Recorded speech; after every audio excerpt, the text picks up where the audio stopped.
Okay, everyone. Good morning, afternoon, or evening. Wherever. I'm a product consultant with ProduqtEdge. ProduqtEdge is we're trying to not box ourselves in a category, so to speak. But if you were to describe what ProduqtEdge is, you describe it as an edtech and a community of product managers. And basically what we do is we're trying to build a community where we share knowledge about product management. Where we share, can everybody hear me, please? Okay, all right, great. Yeah. So where we share knowledge about, we share product management knowledge, we help organizations build product teams, and we generally empower people, foster networking amongst within the community, and mentoring, and help people with job search and opportunities with respect to product management. Okay, so today's conversation is with three amazing ladies who, again, thank you very much for agreeing to do this, who have who started their product management careers in Nigeria and have built, solid careers for themselves in this country and decided to explore outside of the country. So we have two ladies from Canada and one from the UK. Uju is joining us from UK. Uju used to work with Softcom in Nigeria and then Woven. So she built her product management career in technology and fintech. And then she transitioned to the UK where she started from working remotely in Nigeria, actually, with a US company called Tint, an insurance tech company. And then she decided to relocate to the UK, where she's continuing her career journey in product management. Anna used to work in Switch. Anna is in Canada. Sorry, would you please say hi to the house? Hello, hi guys. Nice.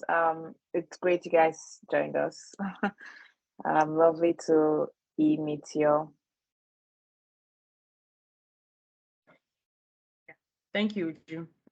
Anna used to work with Switch. Anna has been around the block. Anna started from core technology. She used to do software deployment, so integrations, technology support, and things like that. And then she transitioned into different roles across business, different business roles, including business development and product management.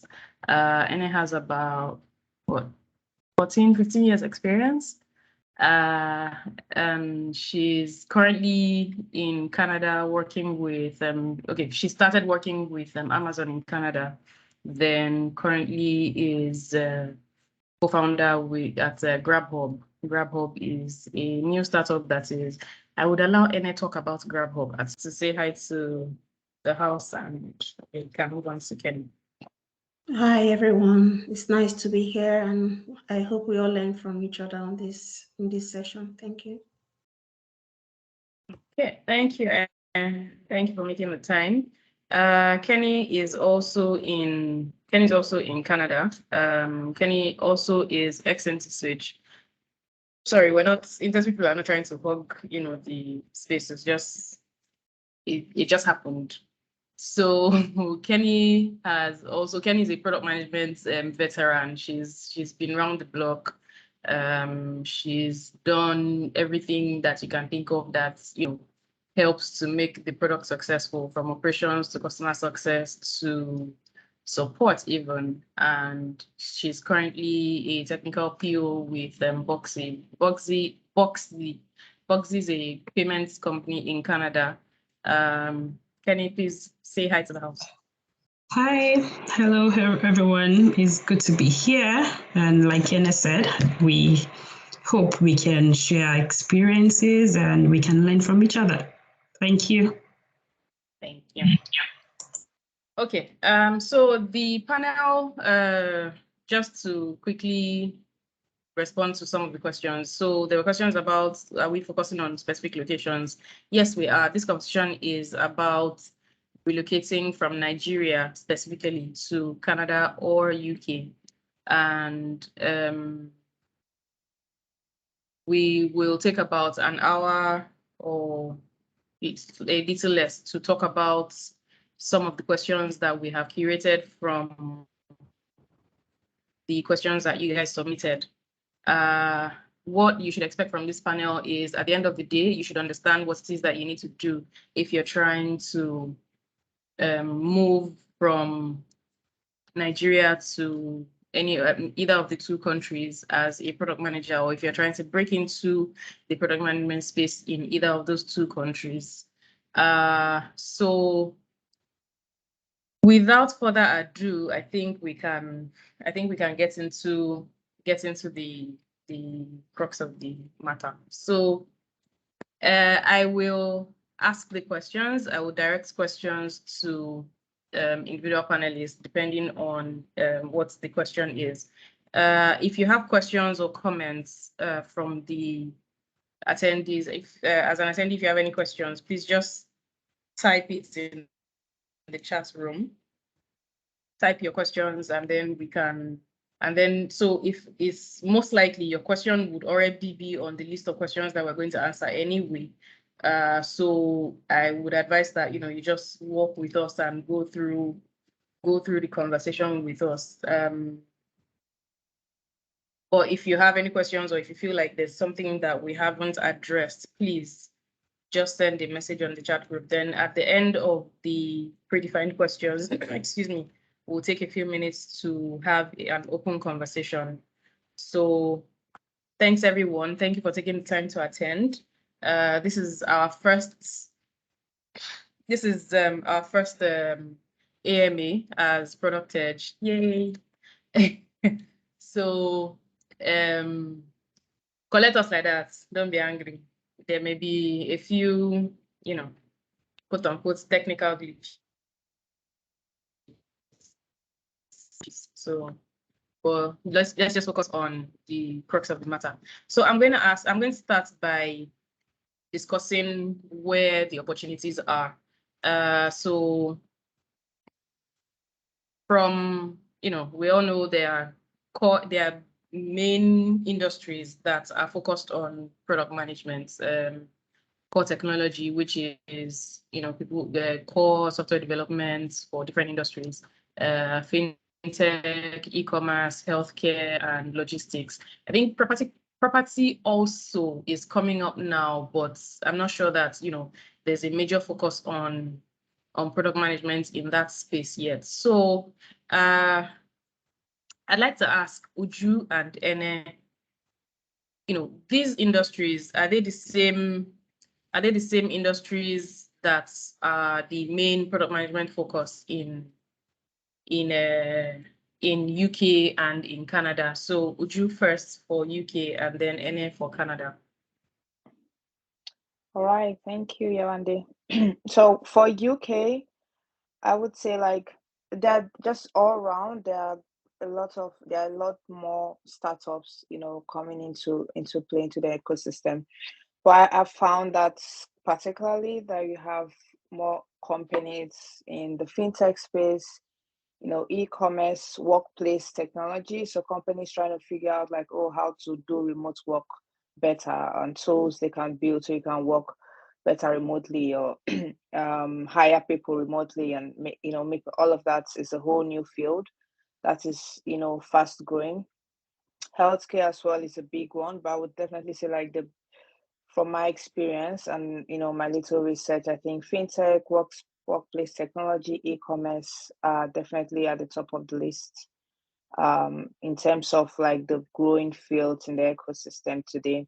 And as you can imagine, the more companies you have in that field, the more I guess product management opportunities in that field as well. Okay. So And I would how say about like for Canada? okay. I was just gonna say as well, it's Oh, sorry. yeah, can you hear me? Yeah. Yes, Yes, we can. Yes. Okay. So I would say, like, just before, can you join in? I was just gonna say, for Nigeria, I think fintech is definitely maybe one of the, like, the fast growing fields, and it's pretty much the same in the UK. But like I mentioned, you have like workplace and e-commerce that's also fast growing in the UK.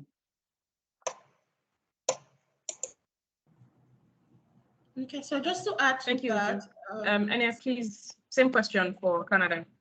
Yeah, so just to add to that, I think the industries in terms of the number of companies you may find, startups or even growth companies, there's a lot of emphasis. So most common you find are in marketplace or digital consumer products. So the likes of Uber, Amazon, or fintech like Stripe or Brex. Those are the most common companies that you would find. However, I must mention that apart from the small companies or the mid-size, small to mid-size companies or the startup companies, a lot of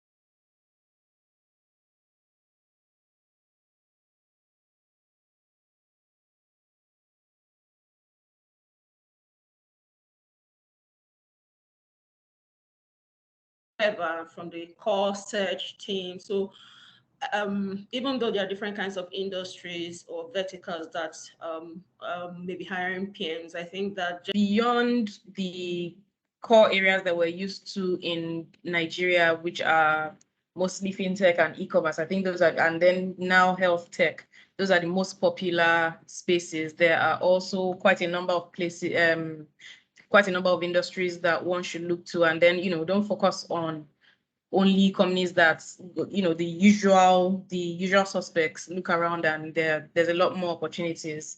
Okay, thanks guys. So next question is for Kenny. So I don't live in Canada, but I think every Nigerian or every young-ish Nigerian has at least one or two people that's in this space or in this life stage that are relocating or trying to get opportunities abroad, especially in these two countries. But specifically with Canada, I've heard a lot of talk about coffee chats and network meetings and reaching out to people that you don't know from Adam in trying to create job opportunities or find job opportunities. For you, Kenny, how did you go about setting up these? How did you go about job hunting, basically? Okay, well, I know there are a lot of coffee chat talks and stuff, people buzzing you, they want to meet with you over coffee, stuff like that. I've actually not had any opportunity to have a coffee chat with anyone, even though I have gotten requests on LinkedIn that can we meet over coffee, and then I realized that the person is in another province and we can meet over coffee physically, right? And then we get on talking, we get on chatting over LinkedIn. So what has really worked for me in terms of opportunities, and that is what I tell people, is the power of LinkedIn. We shouldn't actually underestimate that power. So a lot of recruitment agents, they use that platform to source for people. That's just the truth. And I can even say that most of the opportunities I got were from agents through LinkedIn, connecting me to hiring managers. In fact, my present job with Boxy was from an agent on LinkedIn, right? So don't underestimate the power of that LinkedIn. It is very key. It's not everybody that can, write up articles on LinkedIn, but I tell people, just try to be engaged on LinkedIn. And being engaged means like posts, so that you're visible to all these recruitment agents, right? And also if you can follow companies that you like. So somebody gave me this hint that if you want to work for Meta, if you want to work for Facebook, Microsoft, Visa, try to follow those companies, which is what I do, because I really love to work for bigger companies, in future, like them, follow the like people there, follow your roles, as in people that, that are in similar roles as you at those organizations. Then another thing is check profiles of immigrants. So a lot of immigrants have transitioned somewhat, right?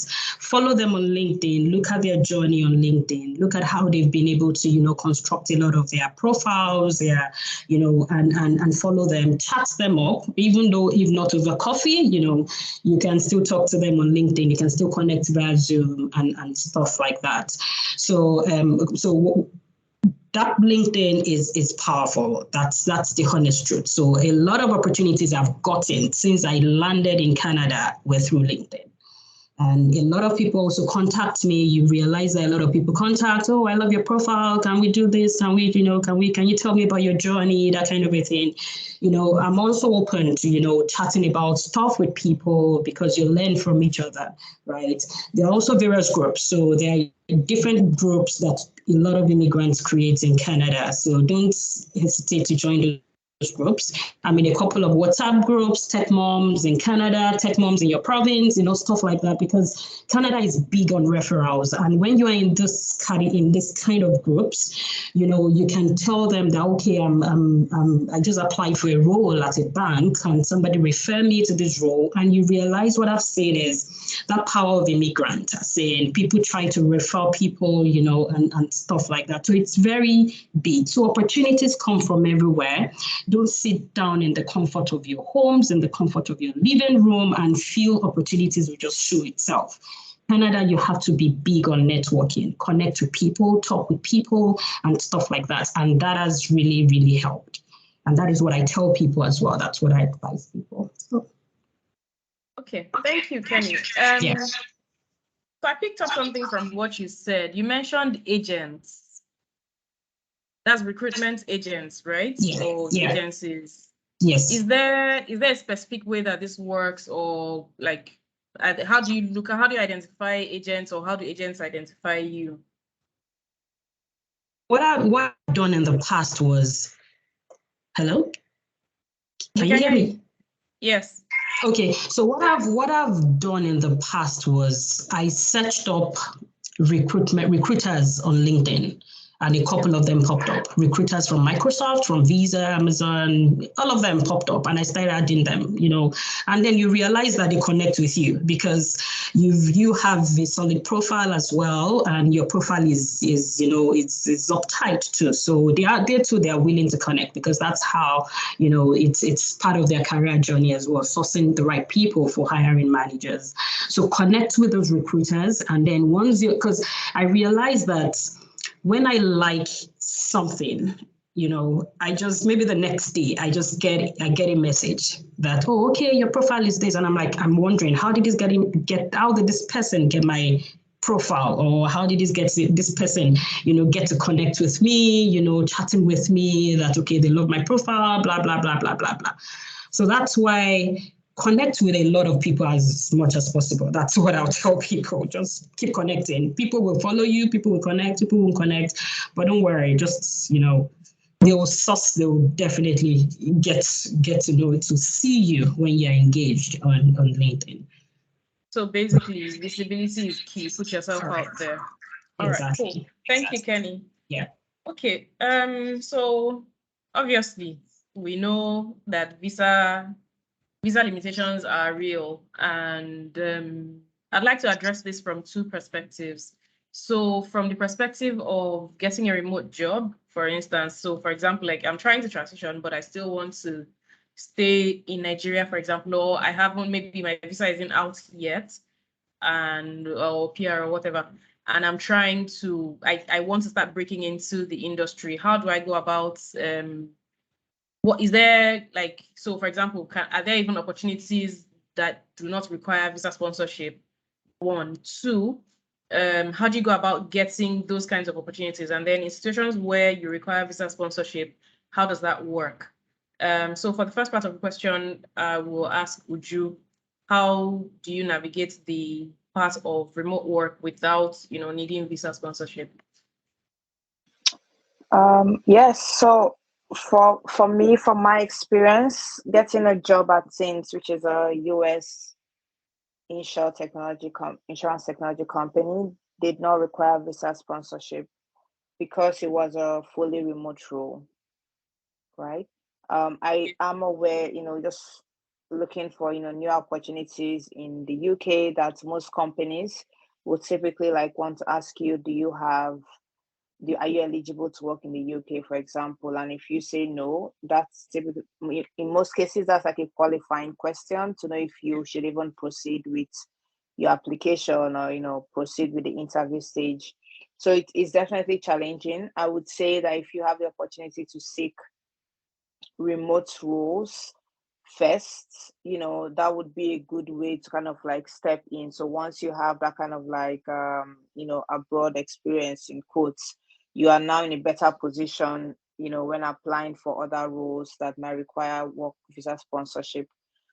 Also, having said that, I know at least like one person, my closer group, a product manager as well, who recently got a role as a product manager in the UK with visa sponsorship. So there are definitely opportunities there, not just with the large companies like Facebook, Amazon, Google, and the likes, but also with other technology companies. Needless to say, it's challenging, but it is also definitely possible. Thank you, Uju.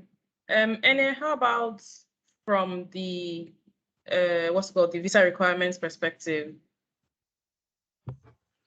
So I think one thing we have to have in mind is, for most countries, before an employer can hire someone and sponsor your visa, they need to be able to prove to the government that they were not able to find someone locally within the country with that kind of skill in order to bring in someone. So the employers are not just randomly bringing their village people over to this country. So that's usually a requirement. And because that is a requirement, most often than not, the kinds of skills or the kinds of roles that you see companies easily or more effortlessly bringing in people from outside, from different countries, as software developers or someone with some really core skills that they are specifically looking for that role. However, it doesn't mean that that can happen for product managers. I have seen firsthand that my past employer, Amazon, would very easily bring in people from different countries into the Canada or US more specifically. However, I noticed that it was more common for them to bring in people from Asia, South Asia, or the likes of China or South Korea and all of that. So what that showed me was proximity, and based on experience as well, and close friends that I have in Nigeria who have been able to relocate or get work visa sponsorship outside of Nigeria, they have been more successful in Europe. So what I'll just say is that I think those kind of opportunities for work sponsorship outside of Nigeria is will be more likely for a European employer than for a North American employer. But I think what is also very important is, if you can get a job while even still being in Nigeria, some companies may want you to work maybe for a year, or even just start working and then see an opportunity, maybe a different team, internal transfer, and request for a transfer, then request for an internal transfer to another role within the company, and then also request for sponsorship to that country. So once you are within the company, there's that level of trust, or your skills have been validated, and then you can more easily transfer to another team, another country within the company, and the company can sponsor you. It's easier to vouch for you. Uju has her hand up. Yes, Something just came to mind. I wanted to quickly add to that. I know one of the major routes, like immigrants or Nigerians often use to get a work visa is through the student visa, right? Okay. And so most people go through the master's program, hoping that, at least in the UK, hoping that after the master's program they're able to, get a job and move to the UK full time. And what I would just like to say, just like Ene had mentioned as well, try to get as much experience as possible before your master's program, because bear in mind you would be making applications along with UK residents and British citizens, and for you to be able to get that job, you should definitely have much more experience and more be able to display better skill sets compared to UK residents, for example.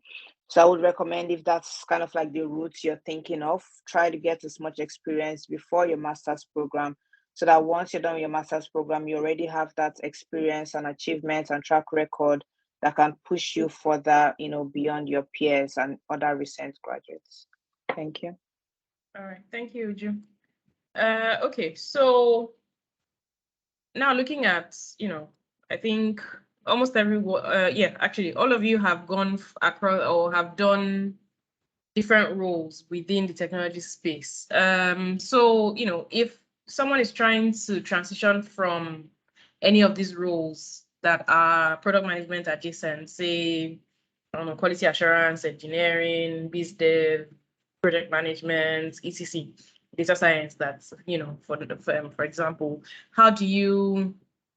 what's your advice for someone, trying to make that move, especially, so we've talked about experience a lot, so I'm not sure that we don't need to necessarily go into too much detail, but, just to like a few pointers on how to go about breaking into that space.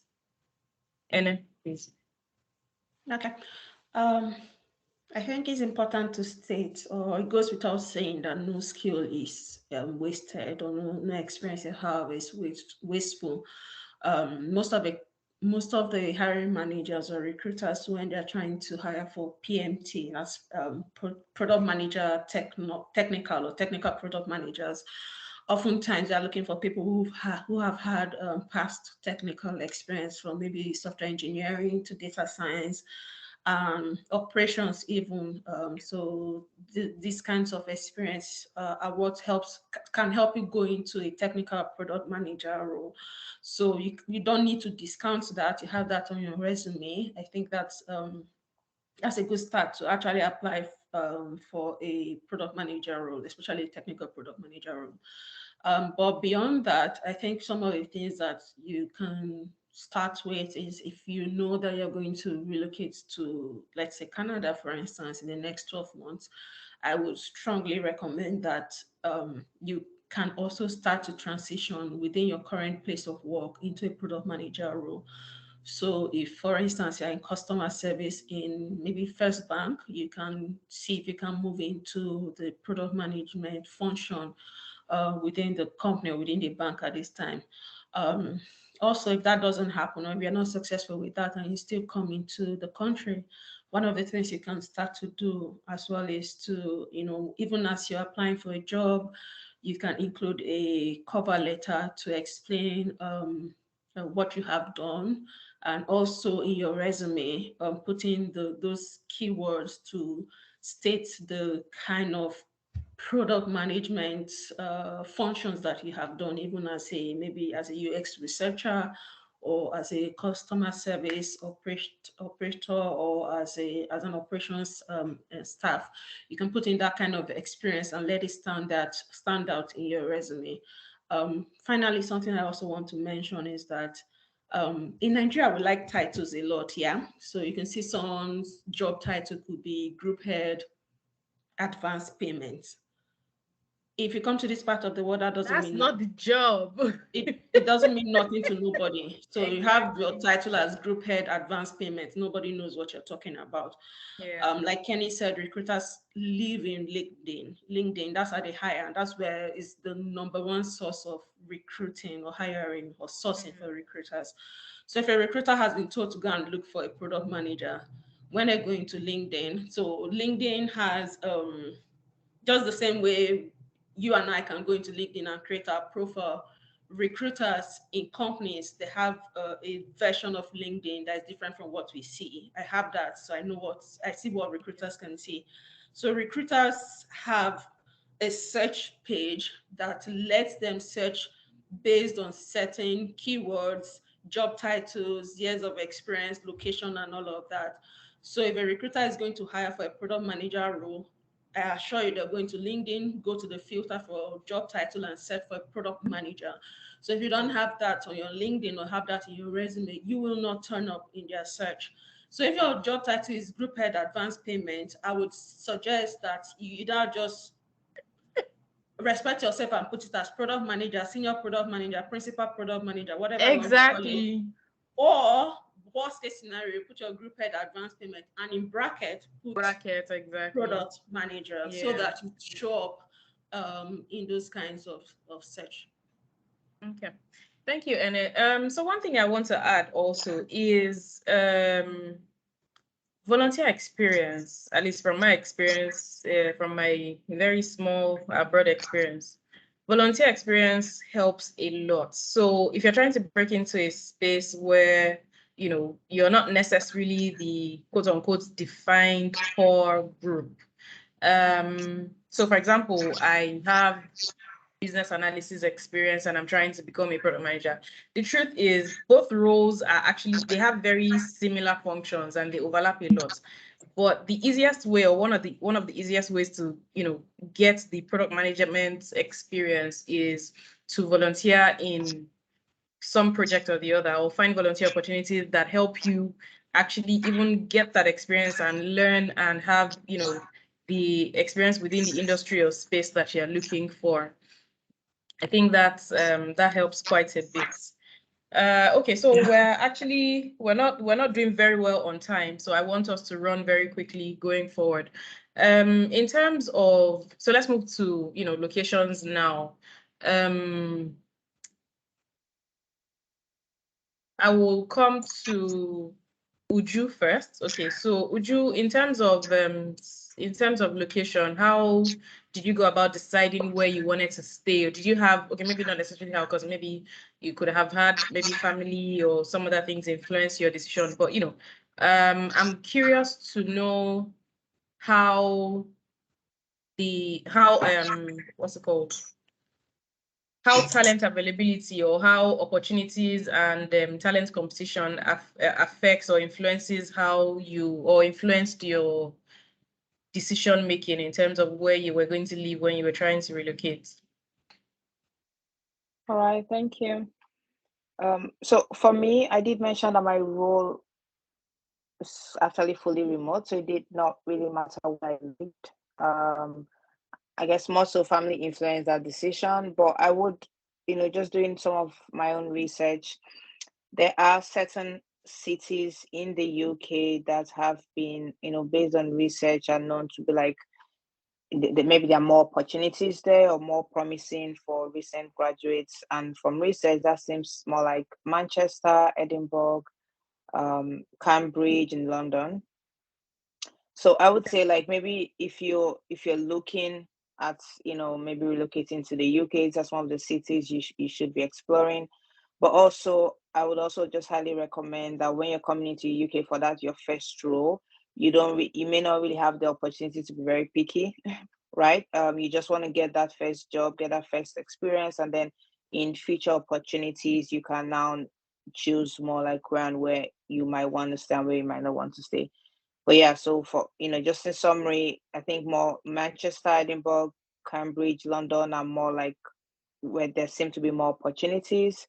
But I would definitely advise you not to just like focus solely on those cities, but just explore, within the country which opportunities interest you, and be open to living within that city for maybe like a year, a couple of months before looking for other, more favorable job opportunities. Yeah, thank you, Uju.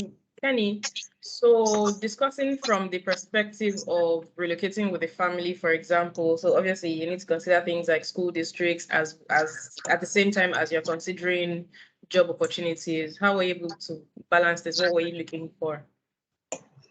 Okay, well, my own case was kind of peculiar because I live in a province where most people don't want to come to. It's a smaller province. I landed here because I was nominated by this province because of my skill, right? Yeah. So, but when you are relocating to, of course, there are more opportunities. So compared to other provinces, there may be more opportunities in other bigger cities like, Ontario, Vancouver, maybe Alberta, compared to my small city. So for me, tech is just booming, and that's the reason why they wanted more tech people. That's why they were doing a lot of.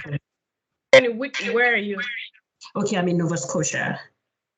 So I live in Halifax. So Nova Scotia is part of the Atlantic in Canada. It's a small city. It's a city, but it's small compared to, of course, the likes of Toronto and Vancouver and, those big cities there.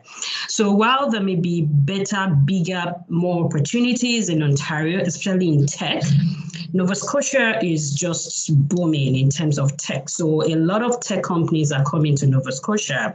One, because of course the standard of living is not as high as other provinces. So people are finding it very easy to settle in here and get people to work for them, right in Nova Scotia. So when you are moving, of course, you have to consider a lot of things. So like my case is peculiar because I had to come here. I was nominated here, so I have to live here for at least till I get my Canadian citizenship and I can move. Even though Canada says you can leave or you can work anywhere, but just to be on the safe side, you just have to leave where you're nominated, right? But if you are looking at more opportunities, you may consider the bigger cities, but then it comes with its own cons as well. Yeah. So bigger cities come with high standard of living, but then on the average family life, if you're relocating to Canada, do your own research as well, considering your family dynamics, your specifics, your values, your culture, your finances as well. So if you want a smaller city where you can get a 2-bedroom flat, a 2-bedroom apartment for something smaller than considering going to a bigger city. So all those kind of things should shape your reasoning and your moving to a province, especially when you're coming to Canada. But of course, in tech, for instance, there are a lot of tech jobs, there are a lot of startups in Ontario, especially. Alberta is more oil-based, but tech is also booming there. And even Nova Scotia, tech is booming. So it's really so competitive. You get jobs easily here, because we are limited. The tech people are kind of very limited here. So it all depends on what you want. Thank you. Yeah. Okay, so let's talk about the talent landscape. This is for Ene. I think Ene has done quite a bit in tech recruitment. So what would you say that hiring managers look for in product managers? And how do I, as whether an experienced PM or somebody who is just starting in PM, how do I embody those qualities? Okay.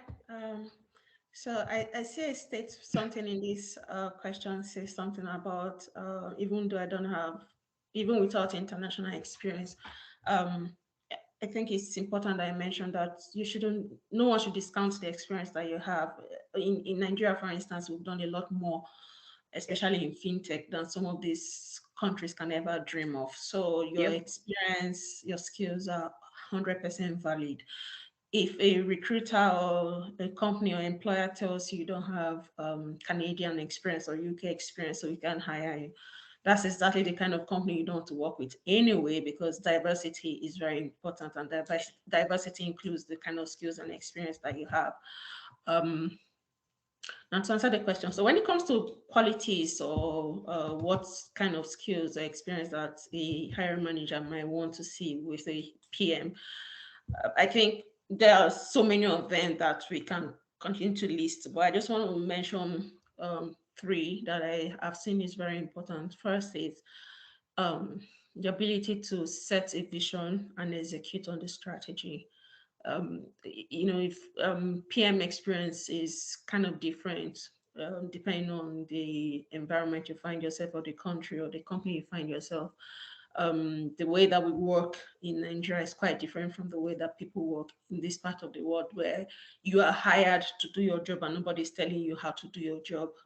So you need to be able to set your vision, set your strategy, communicate and execute efficiently and effectively. The second is communication, verbally, written, visually.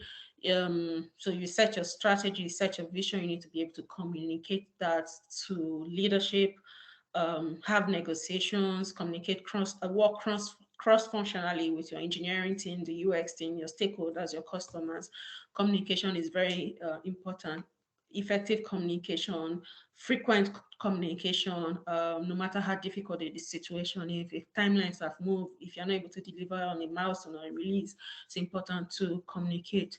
The third is being able to ruthlessly prioritize, being able to determine what is the right thing for us to do or work on to deliver to get to that vision that we have set. Why is it important for us to do A now and not B now? Why is it important for us to maybe fix this bug or fix this tech debt versus going out with a new feature and being able to say no? I always like my manager used to say that saying no is a superpower.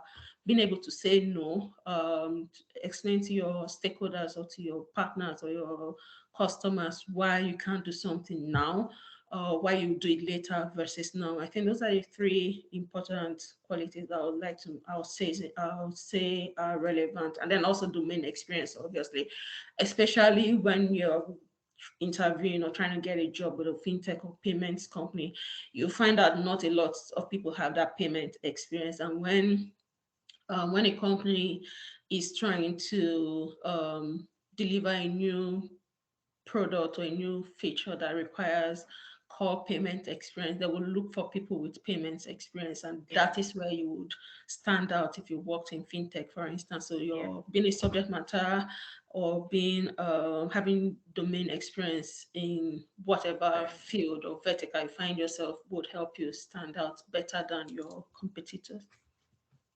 All right, thank you. I know we're running out of time, but I'm really happy that you mentioned the fact that, for example, in the fintech space, we're actually quite way more advanced than a lot of even international or quote unquote advanced countries rather. So it's important to blow your own horns, basically. Okay, so are there specific certifications or trainings that would help to propel you forward in terms of when you're trying to and then to also ramp up your skills and experience? Would you?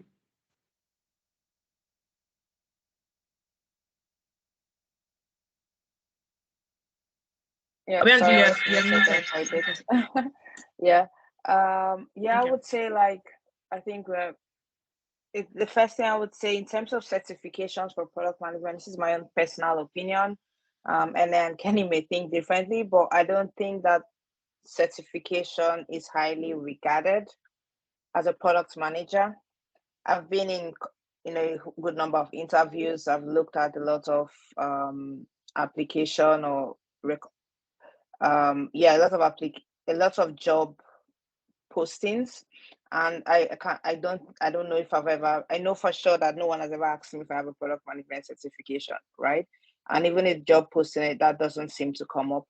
So I definitely would not prioritize that as compared to actually getting the hands-on experience right? And that's, still in line with what we've said around, like, if you need to volunteer somewhere, do like a short term or a fixed term experience somewhere so you can get core experience, I would definitely prioritize that over trying to get the certification. The certification typically comes in, that's good, and that's fine for your own skill development, but I wouldn't think that would immediately like shoot you up if you're trying to get a job. That's my experience. Then in terms of trainings, for sure, you should be definitely constantly trying to improve yourself, whether that's taking an online course, listening to podcasts, networking on LinkedIn, just reading other people's posts, reading blog posts, writing as well. That's one of the ways you can actively work at developing yourself. Yeah. So I guess that's my take. I would allow others to contribute if they have anything to say. Yeah, I just want to contribute So I something. have a summary. Okay. Okay.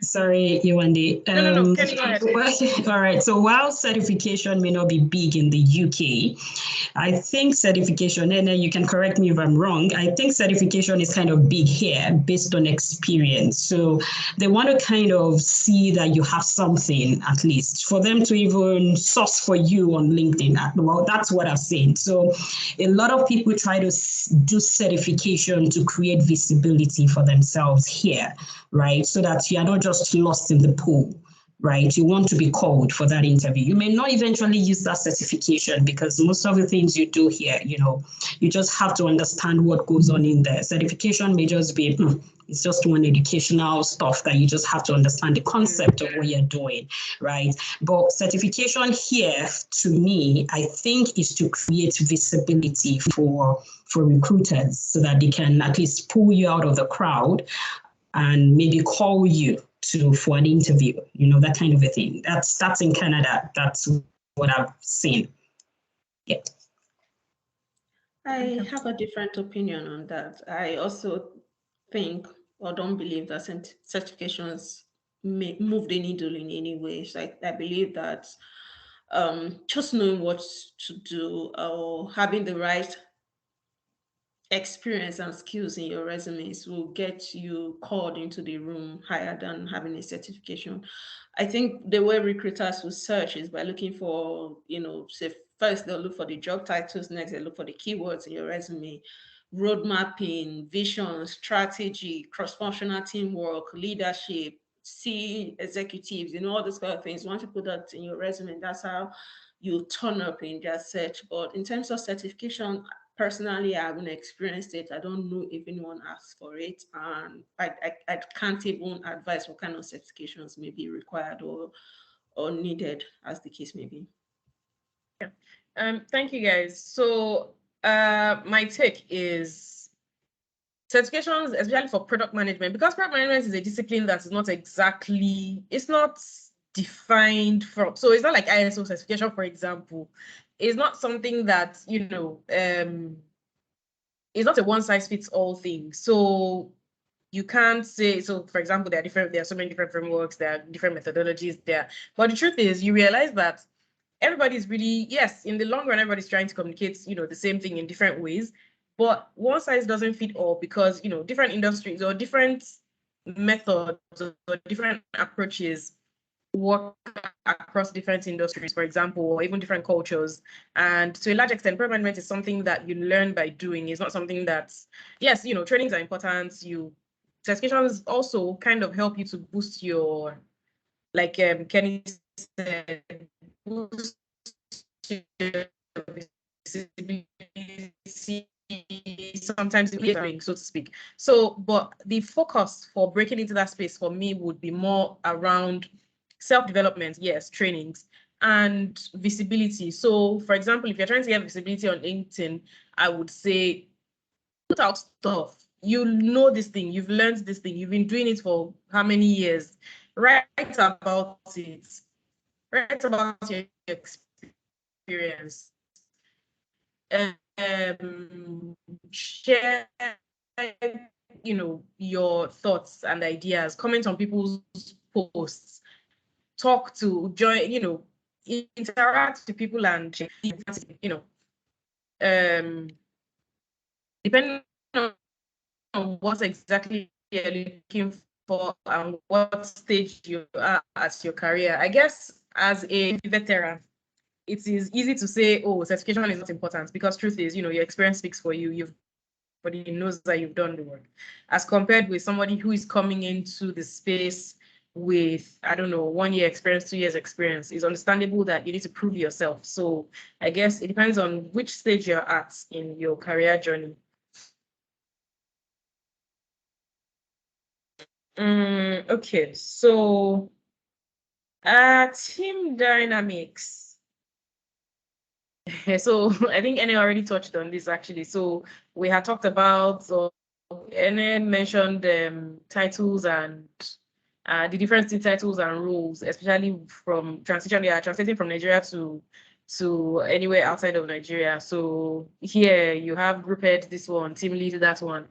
But the question is, how does that translate to where you're going to? So, and how are product teams structured in Canada?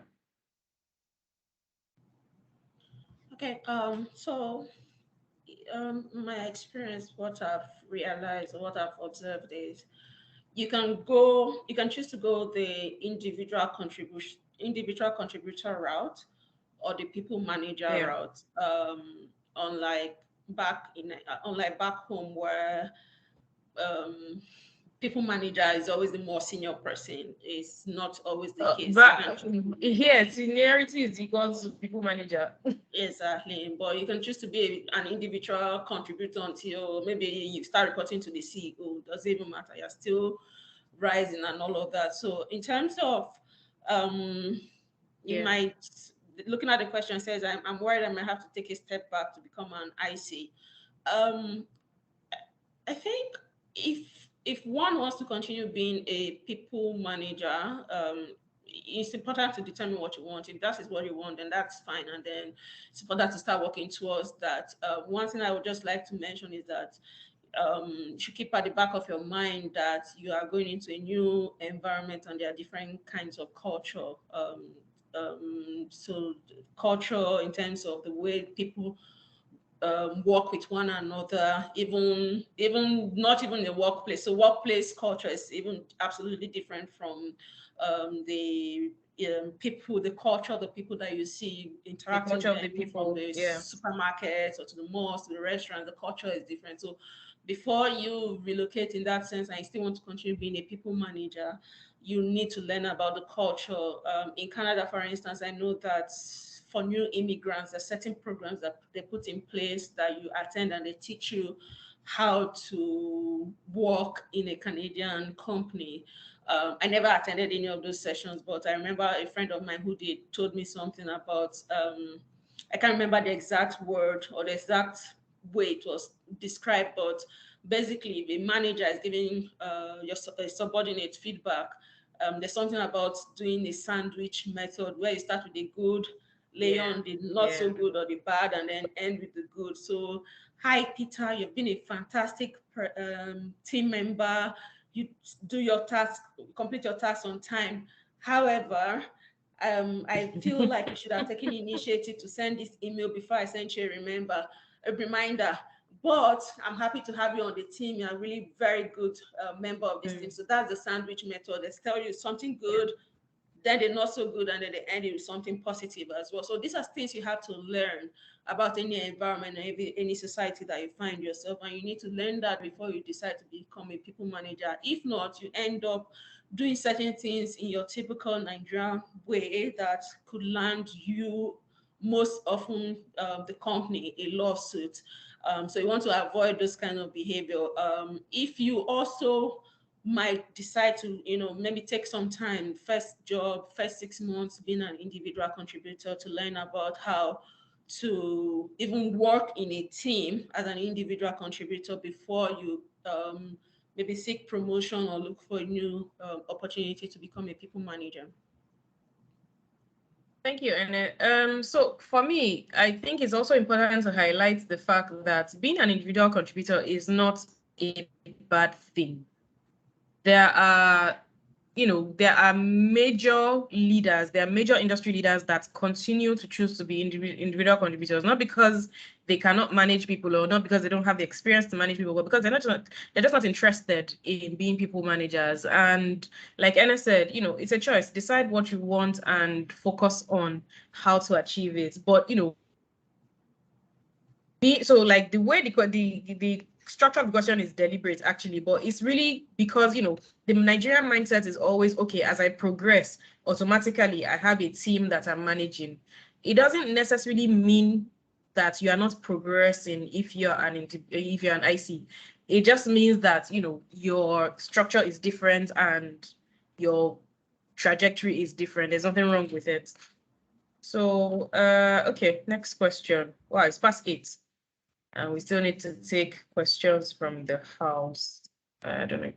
Okay, so in terms of, this is still related to what we talked about, but are there specifics for career growth in terms of things like promotions and, salary, for example, within the same organization? How do I position myself to be considered for growth? Uju and Kenny. Okay, I can go first. Yeah. Well, for me, I think it all depends on the organization you work for, right? So I feel some organizations have that career path or the career growth well laid out, with your KPIs and, where and then the vacant roles, for instance. So they tell you, okay, if you meet this particular KPIs, and there's a vacancy somewhere, you can apply and then you can move. While some have it well structured, I think some still don't have it structured. So for me, to increase or to change my remuneration, I've had to move companies. So I've not had an opportunity to move to the next career and to the next ladder. I've just had to change the organization. Considering the packages and the remuneration, I've had to change. Yeah. And then also, also the change or the movement or the change in the career is also dependent on a couple of factors. For one, of course, your experience, and then when there's a vacant role, how you can negotiate and stuff like that. So I've not really had an experience, moving that next career ladder. I've changed. Change my salary. So I think that applies even here as well. In a lot of cases, you find that sometimes your career growth ends up being capped at a certain level within the same organization, and you need to actually make a move to get to either the next level or to even sometimes make a lateral change. There's some saying about your organization would always see you as, the person you came in as. So for example, Yewande business analyst, in the eyes of the CEO, will always be Yewande business analyst, even though Yewande has probably been in different roles over the last 10 years and has, but you understand. So sometimes like you need to do something very drastic to make that change very clear within your organization, even though you're moving up, but maybe what you're looking for, depending on what you're looking for in your what's it called, depending on what actually makes you happy in terms of your career. Uju, Yes. what do you think about Yeah, I definitely agree. Like, it really depends on the organization. I don't think there is one UK way of doing it. It depends on the organization. When I worked at Softcom in Nigeria, we're kind of like opportune to have that growth, and there's frequent changes within the organization for good and maybe not so good sometimes. But then as well, like, working at Saints as well, I could also see opportunity for growth, right? For some individuals. It also depends on, I would say, like, as much as it depends on the organization, it also depends on the individual. I'm gonna be honest with you, right? You need to develop the skill sets to be able to put yourself forward and constantly like sell your skills and sell yourself as a, so just like being in your own small corner and working 9 to 9 a.m. the following day, doesn't always cut it, right? You need to be able to present those soft skills of communication, building that rapport with other senior colleagues, with your manager, constantly reviewing your achievements, all of those things that you're not taught in school is really what you need to do to be able to move ahead, in the career ladder. I think that's definitely it for me. That's what I've seen happen. Yeah.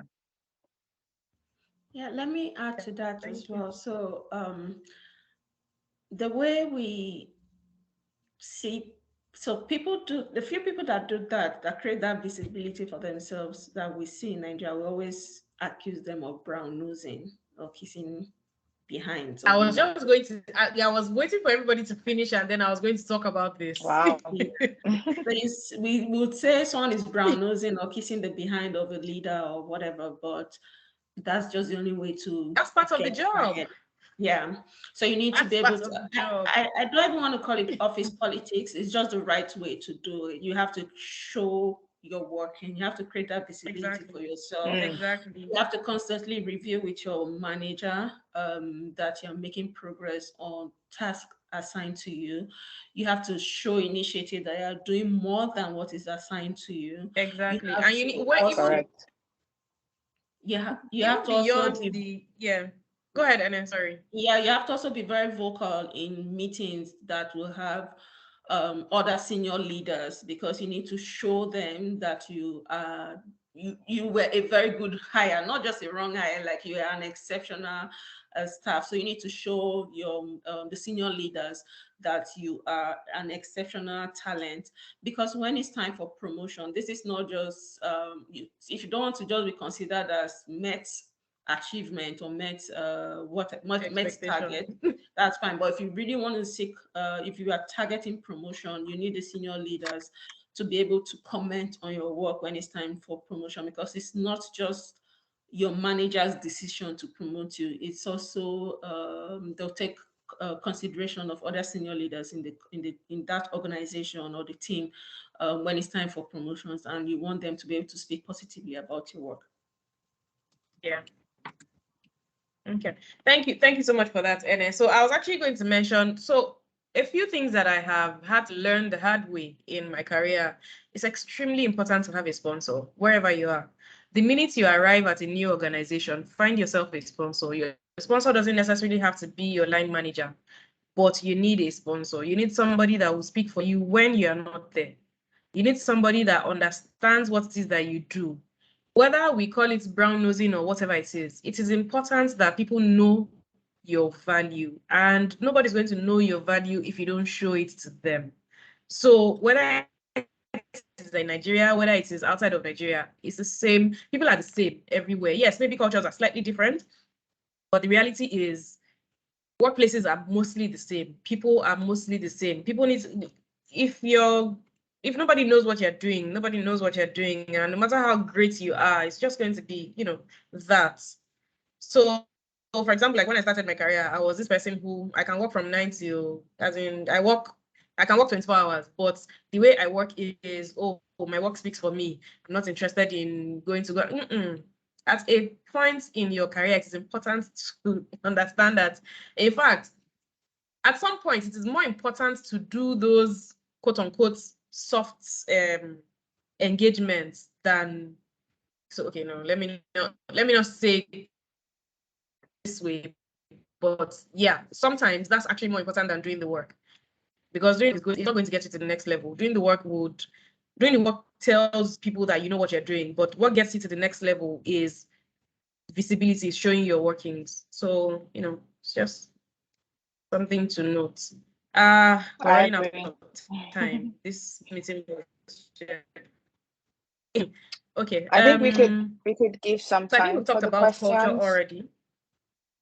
Sorry. Yes. I think we're almost done. So, okay, any professional organizations or events that you guys can recommend? Let's do NA for Canada and then Uju for UK. I think it's just important to maybe Google research wherever you find yourself. I know the most common one is Product Tank by like mind the gap, but Yeah. any other community, there's a number of online communities, product school, women So in that's yeah. women in products and Yeah. all of that. So you can just find any online community by just doing a simple Google search. I think that's what I have to say concerning it. Okay. Okay. Yes. Maybe let's skip you and or do you have something different to contribute No, to that? same comment. So feel Okay. free Okay. to So go yeah. ahead. All right. Great. Okay. So.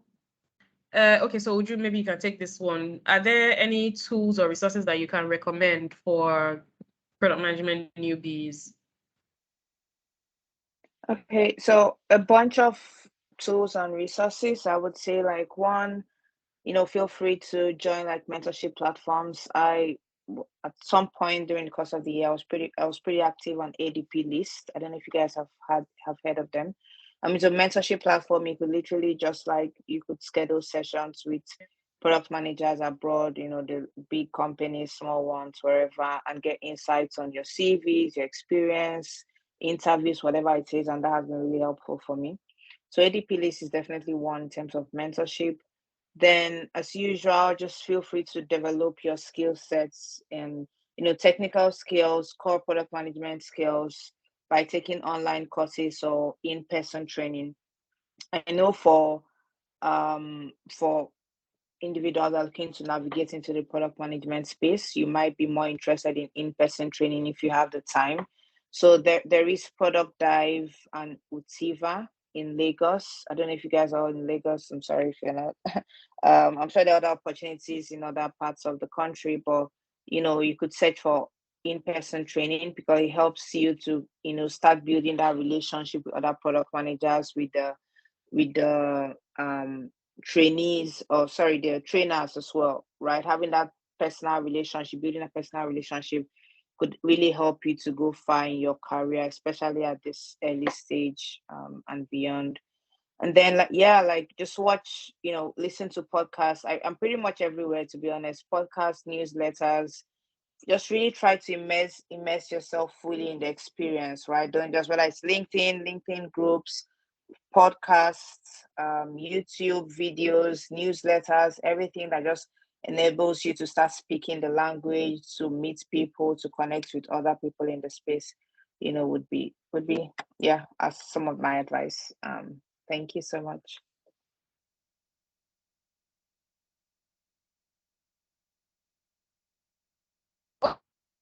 Okay, thank you, Uju. Sorry, just 1 second. I have to join from my phone because I don't know if something happened to my PC.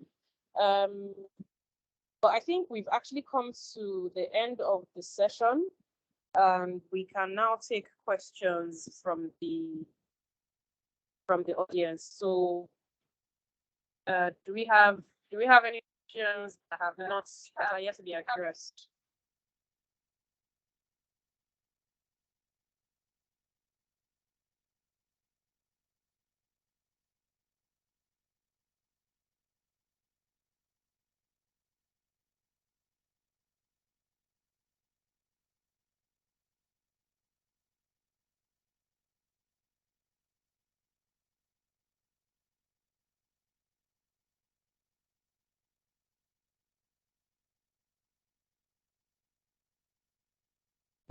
Oh, sorry, I didn't realize my mic was off. I was saying that we've come to the end of the session.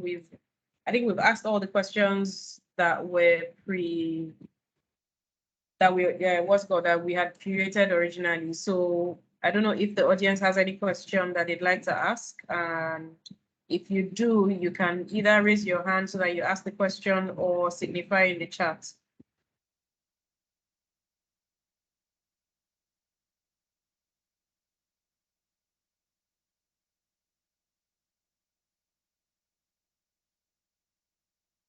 Okay. Halima is raising her hand.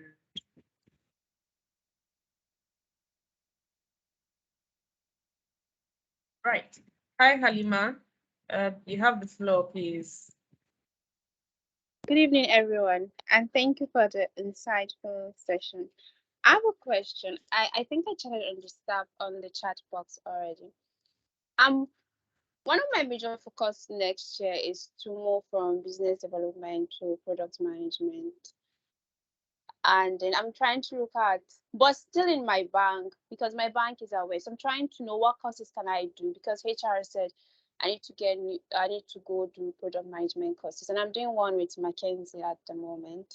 I don't know if there are others I could do, so I could just onboard easily. Thank you. Okay, thank you for that question, Halima. There are a number of organizations that actually offer product training, ProduqtEdge being one of them. There's quite a number of local and international organizations. So off the top of my head, I've mentioned ProduqtEdge, right? Yes, I've mentioned ProduqtEdge. So there's a product school, there's product focus, there's AIPMM, there's these ones that are the first, these first ones are internationally recognized, and they offer certifications as well, internationally recognized certifications, especially AIPMM and product focus. AIPMM is mostly American, and then product focus is European.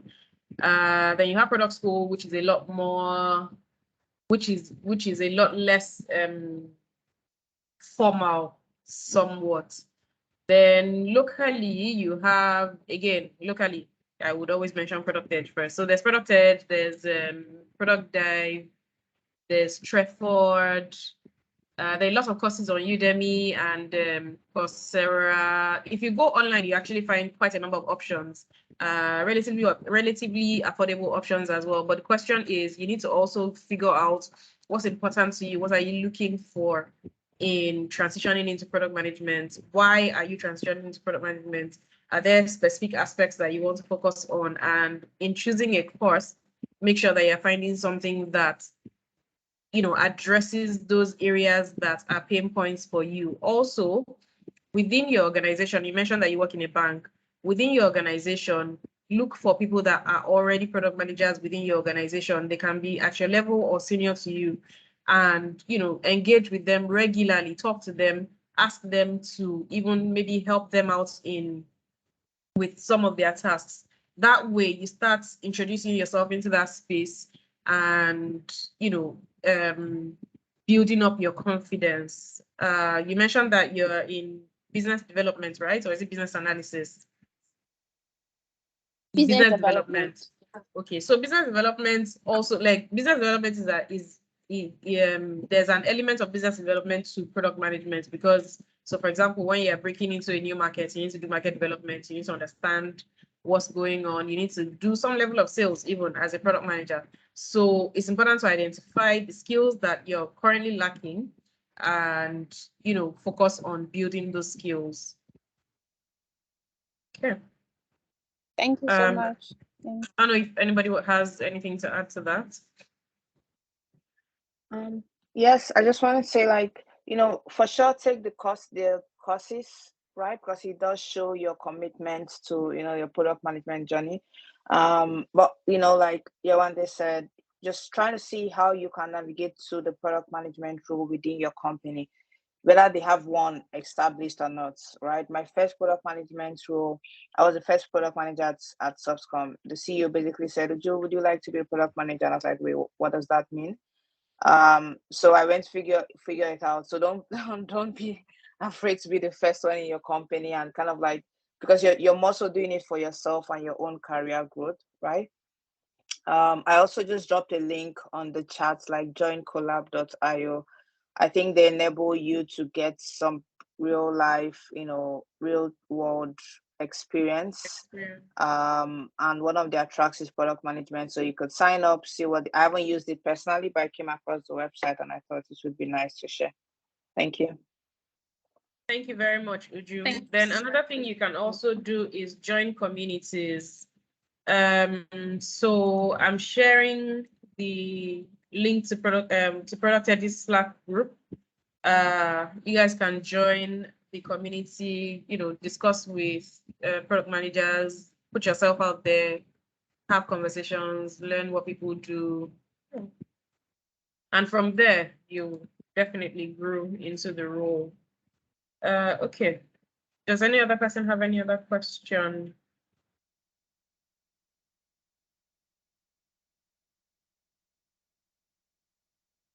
Any other question? So let me check the chat to see if there's any other question that we've not addressed. I think we have 6 minutes to the end of this session.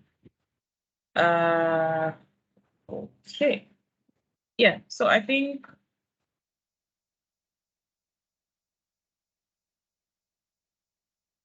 we're, to a large extent, I think we've covered most of the, obviously we can't discuss everything in one session, and we'll have these AMA sessions at least once a month going forward. This was our first. I hope you guys had a great time. I hope you learned something. I know I did. And I invite you to follow ProduqtEdge on all the different okay, this is an interesting question. Where do you draw the line between project management and product management? Who wants to answer this question? So high level, product management is very different from project management. A project is, is a one-off. A project has a beginning and an end. A project has a goal. Product has a goal as well, but to a large extent, the product's goal is more of a vision than a. So it's like a product is all inclusive. Within product management, you have several projects, or within the development or the life cycle of a product rather, you have several projects, and each project has, most of the time, one goal. So for example, a project can be, I want to develop a specific product, or a specific feature, or a project can even be, I want to develop a product. But the reality is, or the difference rather, is in developing the project of developing a product is, just that. It is an activity. It is a group of activities. But in building a product, it is, okay, you're looking beyond just the project process of building that product. You're looking at what's the business viability of this? How does it actually impact people? How does it make a difference? Is it valuable? Is it viable? And then beyond the development aspects of a product, or product development, or product management rather, there's within product management, you have development, you have management, you have maintenance, you have support, you have sales, you have, like, product management is the whole, what's the English? Is all the works, is all inclusive, is everything. Is, it's not just the aspect of developing the project or the development aspect. So in classifying in using an example of a software product, for example, I think the easiest way to discuss it or to clarify would be, a project is the development process within product management, and a project can be multiple different iterations of that product. As in, so like when we're building a project, like the main characteristics of a project is it has a beginning and it has an end. Yes, product also has a beginning and has an end, but it's not in the same it's not in the same context, so to speak. I don't know if anybody has anything to add. Yeah, I think that's for product management, you're responsible for the product life cycle, whether it's a physical product or a digital product. You're responsible for the product life cycle, which is like ideation to development, implementation, release, support afterwards.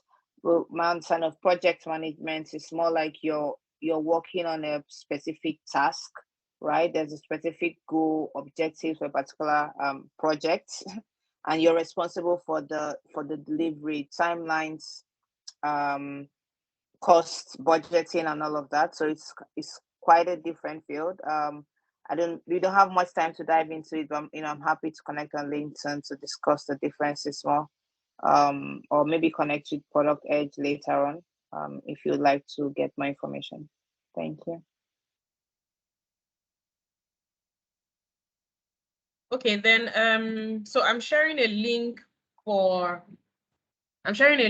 how to what's it called, on how to go about getting the global talent visa for UK.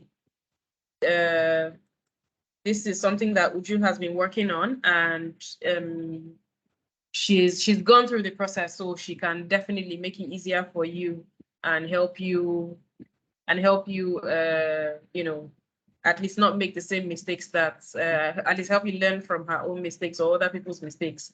So just, you can click on please note that once this meeting ends, which is in the next 1 minute, the chat also disappears. So if you want to copy any of the links that we have shared, please do that very quickly. Our panelists have been extremely gracious to give us their time. They are not paid to do this. This is CSR for the three of them, and I'm very grateful that they're able to take out the time to do it.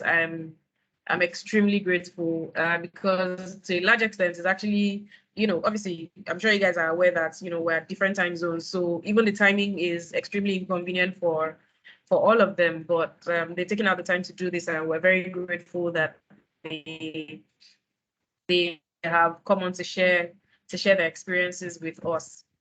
So please connect with them on LinkedIn. Ene is NAA on LinkedIn. Let me share the links. Let me share the LinkedIn profiles as well. Or if you just go to ProduqtEdge, actually, if you go to ProduqtEdge on LinkedIn, you'll find the post about this where they are mentioned. So you can just, reach out to them on LinkedIn. I'm sure they'll be happy to help. Again, please, another thing we should always note is that in getting the best out of our mentors, it is also important that we put our best foot forward as well. When you're trying to reach out to someone for mentorship or guidance, it's important that, you're direct and you are clear on what your expectations or what your requirements are. And it's also important that you're also able to figure out how you can add value to that person's life beyond what it is that you're getting from them. Life is give and take. So we should always understand that mentorship relationships are, they are also give and take. Even though you may think that you don't necessarily have a lot to give, but you'll be surprised at how much value you can contribute to someone else's life with the smallest things, or the supposedly seemingly small things. So please, connect with everybody. Connect with us on LinkedIn. We're on LinkedIn. We're on all the social media.